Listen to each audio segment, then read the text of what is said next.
Bismillahirrahmanirrahim.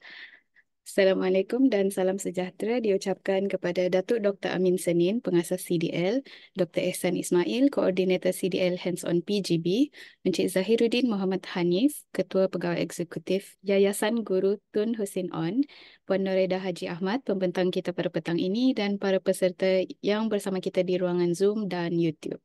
Saya Hazwani dari CDL akan menjadi moderator bagi sesi CDL Hands-on PGB siri ke-49 petang ini yang bertajuk Segubah Transformasi Cemerlang.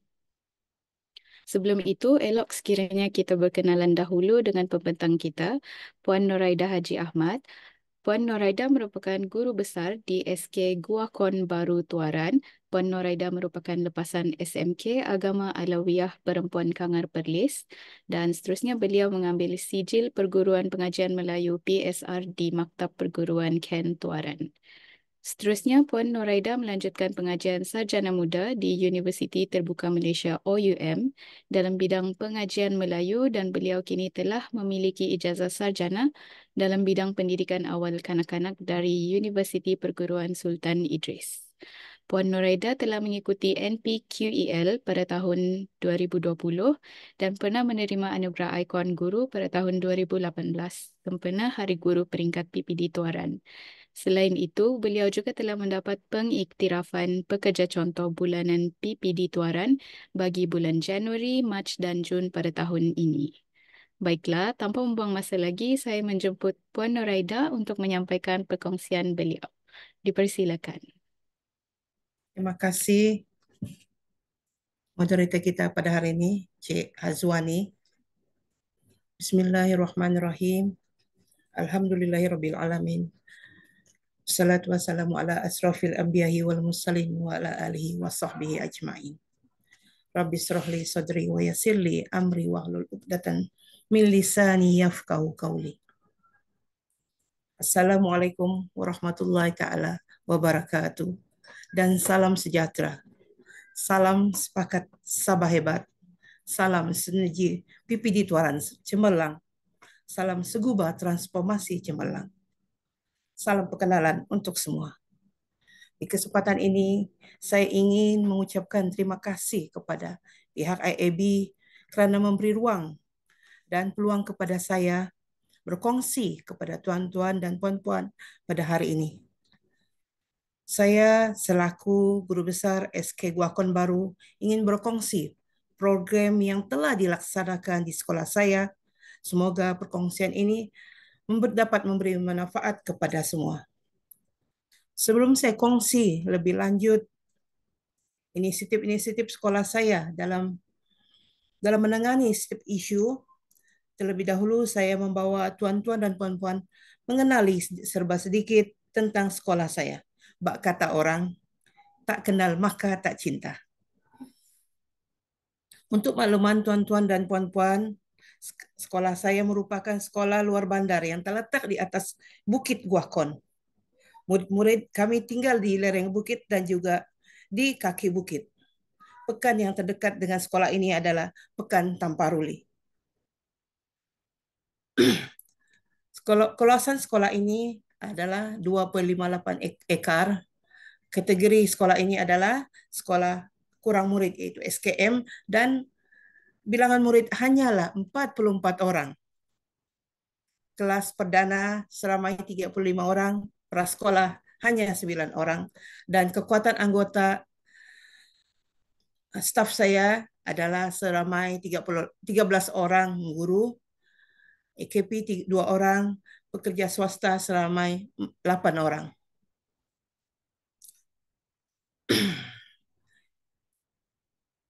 Misi dan visi sekolah saya adalah selaras dengan misi KPM, tetapi kami juga mempunyai misi yang tersendiri, yaitu yang pertama, membudayakan TS25 dalam kalangan warga sekolah.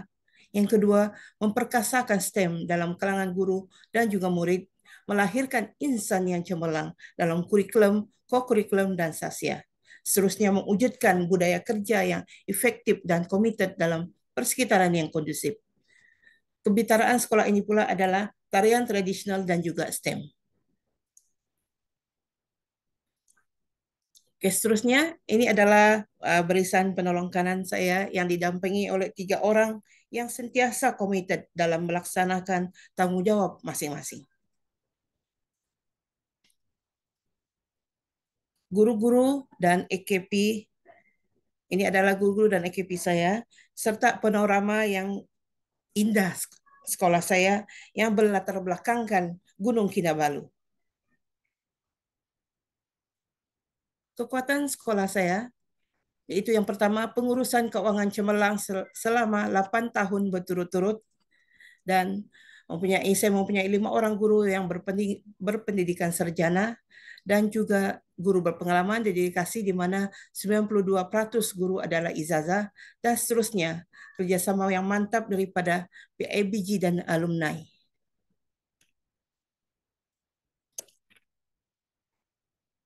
Isu ini, isu strategik ini sebenarnya dikenal pasti di awal penempatan saya sebagai guru besar di sekolah ini dan sekarang ada isu yang telah digugurkan kerana telah diselesaikan dan mencapai objektif yang diharapkan.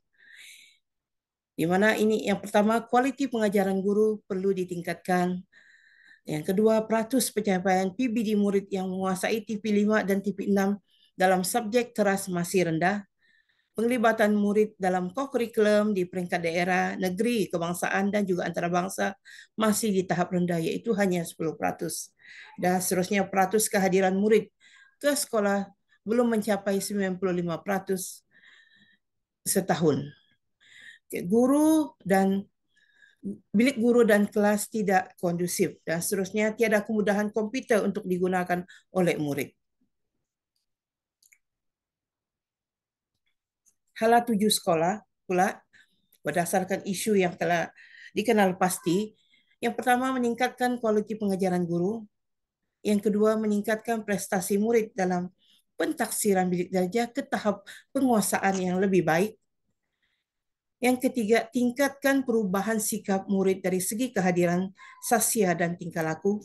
Dan seterusnya, meningkatkan pencapaian murid dalam co-curriculum dengan misi memburu pingat.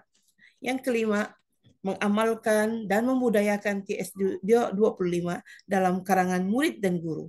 Dan seterusnya, persekitaran sekolah yang kondusif demi keselesaan warga sekolah. Seterusnya, mengusahakan kemudahan komputer untuk murid. Dan yang terakhir, mengekalkan kerjasama warga sekolah dan juga ibu bapa. Sedang hadirin yang dihormati sekalian, ini adalah program ini dirancang di awal perkhidmatan saya di sekolah ini. Program ini dirangka untuk menyelesaikan isu yang disebutkan tadi, di mana SMART ini adalah bermaksud kami sepakat bagi merealisasi setiap agenda yang dirancang untuk menjadi realiti agar berlakunya transformasi. Kita kupas sedikit berkaitan dengan program SMART ini, yaitu ia memberi fokus kepada 5K. 5K ini adalah bagi saya kepimpinan yang pertama, yang kedua keceriaan sekolah, ketiga kualiti guru, kerjasama ibu bapa dan juga kemajadian murid.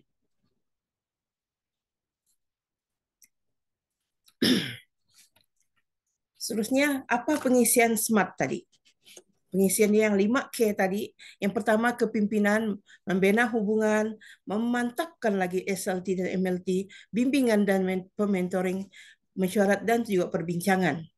Seterusnya keceriaan, projek keceriaan, bilik guru, bilik darjah, bilik-bilik khas, tanda sekolah dan juga kawasan sekolah. Dan seterusnya dari segi kualiti guru pula, kita mengadakan ladap bimbingan dan coaching taklimat TS25, taklimat PBD, dialog prestasi, pembudayaan PLC, pembudayaan kebat dan terusnya pemantauan PDP guru. Dari segi kerjasama ibu bapa pula, kita melaksanakan dialog prestasi, hari bertemu pelanggan, meningkatkan PBD, projek kelas ceria dan juga kebun kita. Dan K yang terakhir yaitu K yang kelima yaitu kemanjadian murid, yaitu dalam prestasi, PDP berkesan, penilaian PBD, ujian semester, intervensi, bimbingan, motivasi, penglibatan murid dalam kokurikulum dan juga sasya terpuji.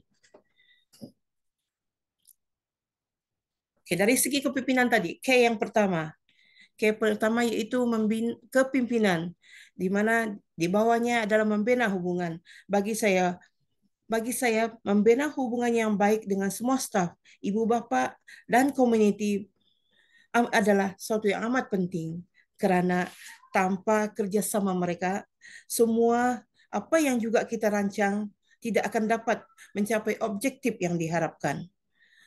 Seterusnya, memantapkan MLT. Mereka ini merupakan tulang belakang kita di sekolah. Dengan memantapkan di akar umbi, maka pokok akan bercambah menjadi baik. Dengan adanya latihan dan juga perkongsian dengan SLT dan MLT, mereka akan lebih cemerlang. Seterusnya, bimbingan dan pementoran. SLT dan MLT seterusnya akan memberi bimbingan kepada guru di bawah seliaan masing-masing, di mana di sekolah saya setiap penolong kanan di sekolah saya mempunyai 3 orang guru di bawah seliaan masing-masing. Dan seterusnya, ini adalah penting pemesyuarat dan juga perbincangan yang perlu bagi perkongsian, kemukakan isu dengan isu yang dihadapi oleh guru dan juga berbincang cara penyelesaiannya. Dari segi keceriaan pula, kenapa saya simpan keceriaan ini di nomor 2? Kerana bagi saya, tempat-tempat yang tidak selesa untuk guru berkarya dan juga murid belajar akan membantu murid untuk bermotivasi dan juga guru untuk bekerja. Bilik guru, pejabat, dan juga bilik kerja. Seterusnya dari segi kualiti guru pula, kami mengadakan PLC, dialog prestasi, mesyuarat, coaching dan mentoring, dan juga seterusnya diadakan pencerapan guru oleh penyelia masing-masing, di mana setiap penolong kanan perlu memberi bimbingan dan tunjuk ajar kepada guru di bawah seliaan. Dan seterusnya, jadual untuk pencerapan guru besar dan juga penolong kanan akan melaksanakan pencerapan kepada guru-guru mengikut jadual yang ditetapkan. Dan seterusnya, ini adalah amat penting untuk ke arah kemajedian murid, kerjasama ibu bapa adalah amat penting. Apa yang telah dilaksanakan di sekolah saya, mengadakan mesyuarat bersama ibu bapa, mengadakan keceriaan kelas bersama ibu bapa, dan juga sambutan-sambutan perayaan. Apa juga sambutan perayaan kami akan sambut di sekolah ini. Seterusnya, kemajedian murid pula, dia bermula dengan dialog prestasi bersama guru, penilaian dan intervensi, bimbingan dan motivasi, dialog prestasi bersama guru, dan seterusnya dialog prestasi bersama ibu bapa dan anugerah pencapaian murid.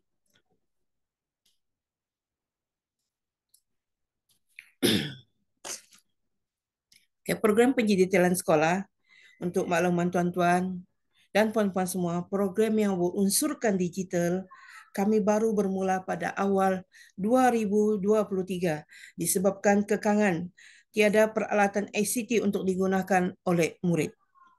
Pada hujung tahun 2023, alternatif untuk mendapatkan komputer dengan berprinsipkan tiada masalah yang tidak dapat diselesaikan dan di mana ada kemahuan, di situ ada jalan. Dengan kekangan kewangan sekolah kami tidak mampu membeli komputer baru, kami bersetuju untuk membeli komputer terpakai iaitu CPU di kedai besi buruk. Sebanyak tiga buah komputer CPU telah dibeli dengan kos sepenuhnya oleh guru. CPU tersebut telah diselenggarakan oleh guru ICT sekolah saya, maka komputer tersebut dapat digunakan oleh murid. Kos untuk pembelian setiap CPU itu adalah sebanyak RM50 setiap satu. Alhamdulillah, selepas jalinan kerjasama bersama IAB Ogos 2023, rezeki sekolah saya mendapat 5 buah komputer dari IAB. Seterusnya kami mendapat pula laptop, LCD, Smart TV daripada Kerajaan Negeri JPN dan juga KPM. Iaitu sebanyak kami sekarang memiliki 5 desktop, 13 laptop, 3 LCD dan juga 1 Smart TV.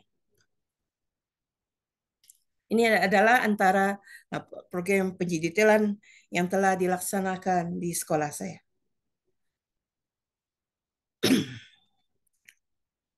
Okay, saya tidak akan menghuraikan satu persatu program ini. Saya akan ambil salah satu daripada program ini, yaitu yang pertama, yaitu Delima in Bookless Approach. Untuk saya kongsikan kepada tuan-tuan pada petang ini. Tuan-tuan yang saya hormati sekalian, program Delima in Bookless Approach, yaitu yang disingkatkan menjadi DIVA, supaya dia senang diingat. DIVA adalah isu yang sebenarnya yang berlaku di sini. Kenapa program ini diwujudkan adalah kerana peratus pencapaian TP 4 ke atas di tahap rendah dalam subjek bahasa Inggeris. Dan seterusnya bebanan murid membawa buku ke sekolah. Okay, objektifnya adalah meningkatkan peratus murid mencapai TP 4 ke atas. Yang kedua, meringankan beban murid membawa buku teks ke sekolah dan membudayakan penggunaan Delima dalam kalangan guru dan juga murid. Seterusnya, memantapkan kerjasama dengan ibu bapa. Ini adalah analisis SWOT, TOS metrik dan juga metrik ranking yang telah dibuat sebelum kita melaksanakan program ini, di mana kita pilih bekerja sama dengan ibu bapa bagi meningkatkan peratus TP 4 ke atas. Sebab untuk melaksanakan program ini, kerjasama ibu bapa amat kita harapkan. Seterusnya, pelan intervensi pintas. Program ini dilaksanakan mengikut fasa, iaitu fasa pertama Mac hingga September 2023, Oktober hingga Desember, dan seterusnya Januari Mac 2024. Okey, kita tengok kaedah. Macam mana kaedah pelaksanaan DIVA tadi? DIBA. Okey. Platform penting ialah Delima dan juga Telegram, iaitu medium pelaksanaan, di mana buku teks murid disimpan di dalam kotak khas individu di sekolah. Delima adalah akses kepada bahan-bahan buku teks dan rujukan untuk mengulang kaji dalam membuat tugasan yang diberi oleh guru semasa berada di rumah. Seterusnya, Telegram ini menyokong dan mendukung sekiranya berlaku masalah akses di rumah. Masalahnya adalah di mana sekiranya Delima tidak dapat diakses disebabkan talian di rumah, maka alternatif dia adalah kita menggunakan Telegram. Telegram akan menjadi akses utama penyimpanan bahan buku teks dan rujukan yang sudah download dari Delima yang telah dilaksanakan oleh guru dan juga ibu bapa.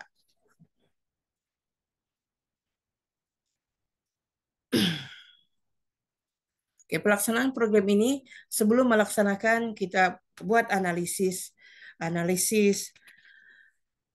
PBD, lepas itu aduan daripada guru, ada murid tidak bawa buku teks, ada murid menghadapi masalah untuk melaksanakan ataupun membuat kerja rumah. Seterusnya, perbincangan dengan SLT, MLT dan juga kita lantik task force. Lepas itu membuat dengan murid, merancang program, sebarkan kepada semua guru. Lepas semasa program ini pula kita buat laksanakan dialog prestasi dengan guru, taklimat ibu bapa, maklum balas ibu bapa, pemantauan temu bual dan seterusnya analisis PBD. Selepas program, menilai semula program, refleksi dia, kita tengok kekuatan dan apa kelemahan program ini dan kita seterusnya membuat penambahbaikan, buat penjejaran dan seterusnya membudayakan Delima dalam PDPC guru. Ini adalah kaedah pemantauan, iaitu menggunakan mesyuarat, task force tadi, taklimat, pemerhatian, maklum balas, dialog, prestasi dan menggunakan OPPM.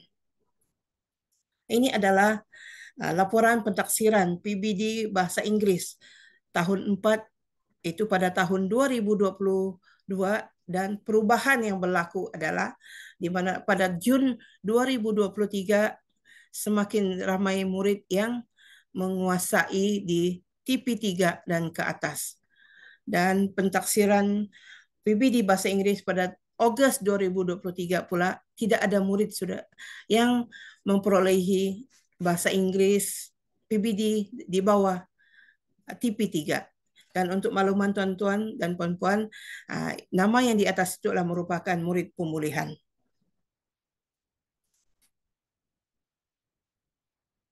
Kekuatan program ini ialah ibu bapa memberi kerjasama, yang seterusnya membudayakan penggunaan delima dalam kalangan guru dan ibu bapa dan murid. Seterusnya prestasi meningkat, kurang beban murid membawa buku teks ke sekolah. Kelemahan, murid tiada kemudahan telefon Android, dan seterusnya murid berkongsi gadget dengan ibu bapa dan masa ibu bapa dan murid terhad. Tapi tindakan susulan yang kita laksanakan, pihak sekolah dan PIBG mengusahakan untuk menyediakan tab budget untuk murid yang tidak berkemampuan. Murid yang tiada kemudahan gadget diberi 2 set buku teks. Satu disimpan di sekolah dan satu lagi disimpan di rumah. Ibu bapa dan guru sentiasa berkomunikasi untuk mendapat maklum balas tahap pencapaian murid. Program ini diteruskan dengan melibatkan semua murid. Tuan-tuan dan puan-puan yang saya hormati sekalian, berikut adalah refleksi berdasarkan program yang telah dilaksanakan, impak dari segi impak di mana kita laksanakan mengikut fasa-fasa. Fasa pertama, kita memperolehi maklumat dan wujudkan kerjasama. Yang fasa kedua, prestasi murid menunjukkan peningkatan. Dan yang paling penting adalah 100% murid menggunakan delima. Dan fasa yang seterusnya, peratus murid mencapai TP4 ke atas semakin meningkat. Murid sudah mahir menggunakan delima. Jangkaan berlakunya perubahan murid.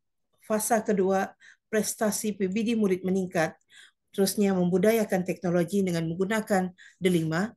Fasa yang ketiga, 100% murid mencapai TP4 ke atas dalam semua subjek teras.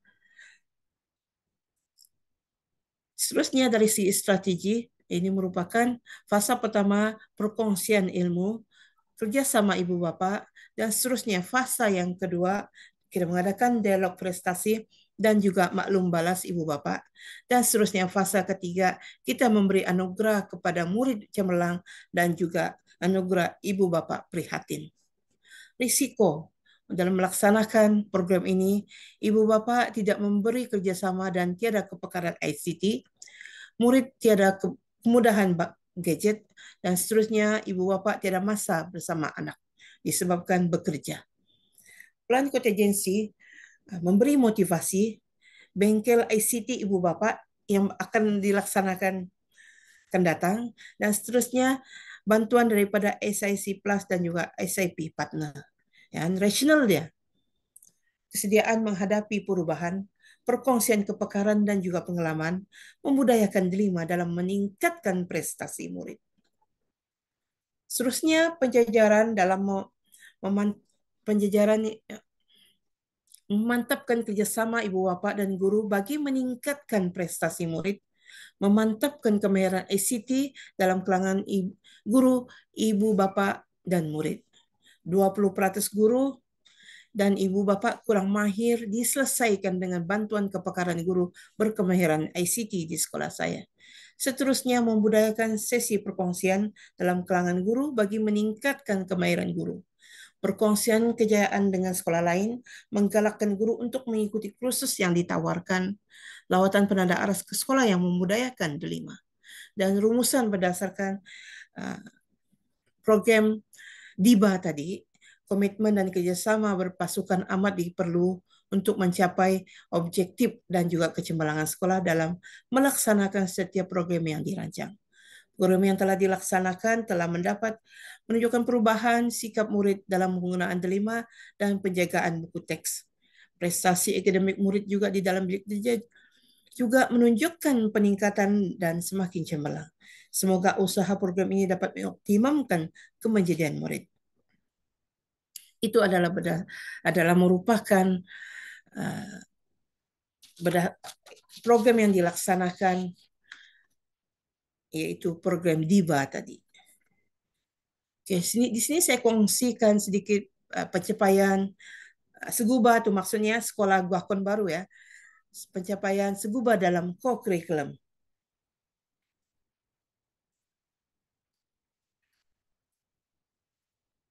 Masalah untuk makluman tuan-tuan dan puan-puan, masalah yang sering kami hadapi dalam penyertaan co-curriculum ialah bilangan murid tidak mencukupi sekiranya memerlukan penyertaan di tahap umur, sedangkan guru kami ada kepakaran tetapi kami tidak layak untuk menyertai. Kami terpaksa juga memilih acara yang tidak memerlukan ramai peserta. Berikut adalah beberapa penyertaan yang telah kami ikuti. STEM, yaitu Bridge Building pada tahun 2023 dan 2024. Seterusnya, acara lontar peluru, ini adalah pencapaiannya kepada adik. Ini sejak kami termampu untuk mengikuti yang memerlukan penyertaan yang tidak ramai dalam satu syarat pertandingan. Dan seterusnya, itu alat musik tradisional, yaitu pertandingan mengagung. Mengagung ini memainkan alat musik tradisional, di mana baru ini kami telah mendapat tempat ketiga peringkat negeri Sabah. Nah, seterusnya, ini saya kongsikan juga jalinan kerjasama SK Guakon dan IAB Cawangan Sabah 2023 hingga 2025, di mana jalinan kerjasama ini telah bermula pada 4 Ogos 2023.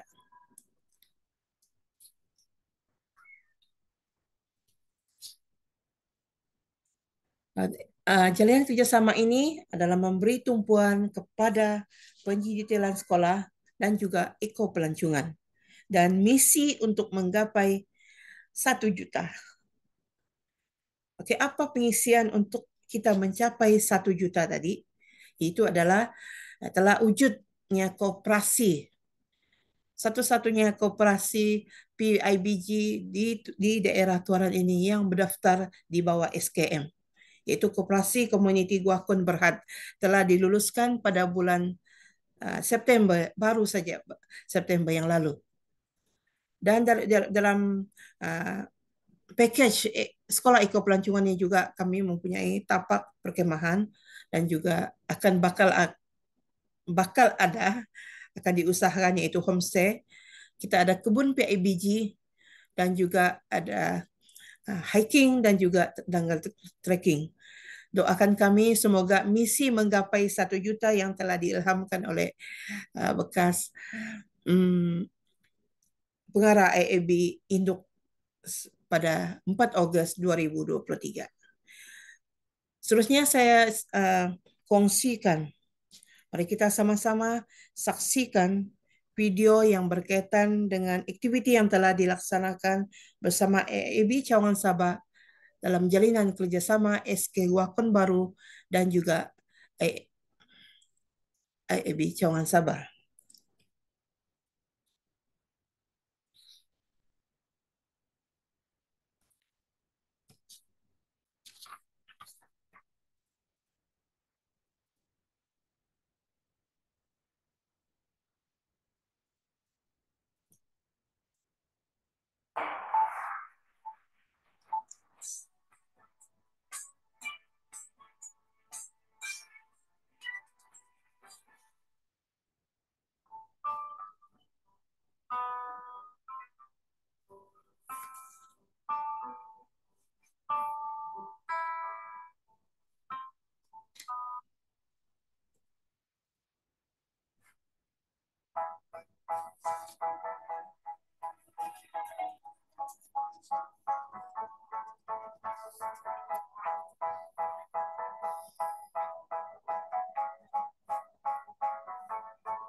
Ini adalah kawasan jungle trekking.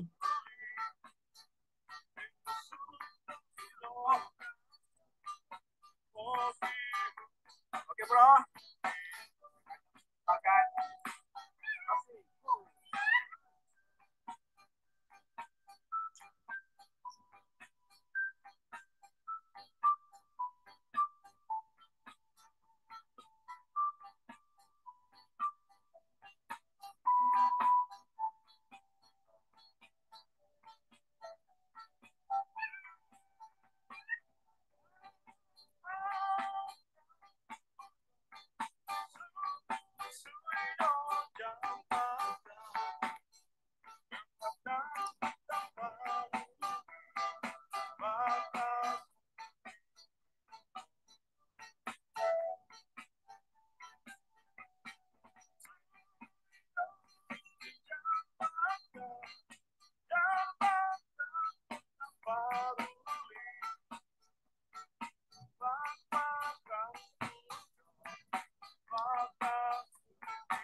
Oke, tuan-tuan dan puan-puan, itu adalah program yang telah dilaksanakan dan bakal dilaksanakan dalam program jalinan kerjasama bersama IAB.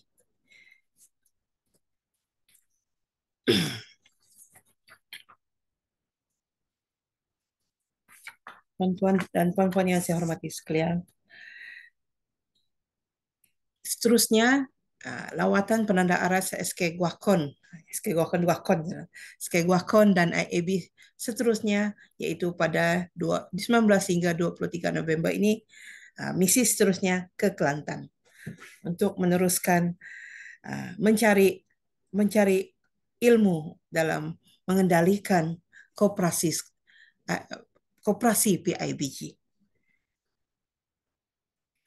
Inilah kami, inilah staf-staf saya yang terdiri daripada 13 orang dan 13 orang guru dan juga 2 orang AKP.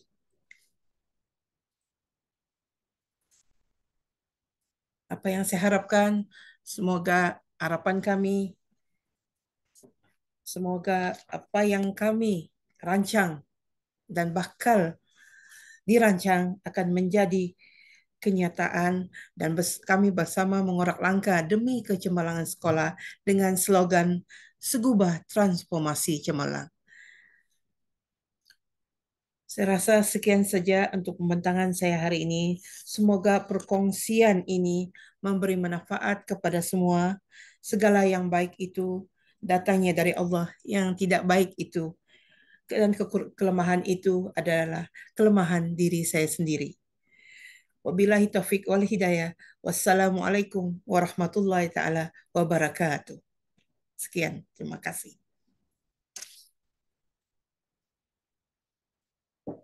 Waalaikumsalam warahmatullahi taala wabarakatuh. Terima kasih diucapkan kepada Puan Nuraida dan tahniah juga diucapkan atas pencapaian-pencapaian Seguba tadi. Semoga impian Seguba menjadi nyata. Semoga inisiatif dan perkongsian Puan Nuraida sebentar tadi dapat membantu transformasi cemerlang kita tersendiri di organisasi masing-masing. Baiklah, kalau kita lihat di ruangan komen di YouTube dan di Zoom setakat ini belum ada sebarang persoalan. Oleh itu, sekiranya terdapat sebarang persoalan, para peserta boleh komen di ruangan chat. Sementara kita menunggu, pautan kehadiran juga telah dikongsikan di ruangan chat. Para peserta boleh klik dan isi Google Form tersebut. Isi sijil akan dihantar ke email yang didaftarkan. Okey, kita beri masa sebentar. Sekiranya para peserta ada sebarang persoalan, boleh boleh kongsikan di ruangan chat atau boleh buka mic juga. Ya, nampaknya perkongsian Puan Nuraida tadi jelas dan begitu mudah difahami. Saya percaya semua peserta tidak mempunyai sebarang soalan lagi. Baiklah, kita telah tiba di penghujung sesi. Maka dengan itu berakhirlah sesi kita pada petang ini. Seperti biasa, sebelum kita melabuhkan tirai, marilah kita sama-sama mengambil gambar. Dimohon semua peserta untuk buka kamera dan senyum. Okey, tuan-tuan dan puan-puan boleh buka kamera. Saya akan ambil gambar. Okey, bersedia? 1, 2, 3. Okey, sekali lagi. 1, 2, 3. Freestyle. 1, 2, 3. Okey. Okey, semua sudah. Baiklah, terima kasih sekali lagi diucapkan kepada Puan Nuraida, pembentang kita dan kepada semua peserta yang dapat bersama dengan kita pada sesi petang ini. Dengan itu, selamat berehat dan semoga kita berjumpa lagi di sesi yang akan datang. Assalamualaikum dan salam sejahtera.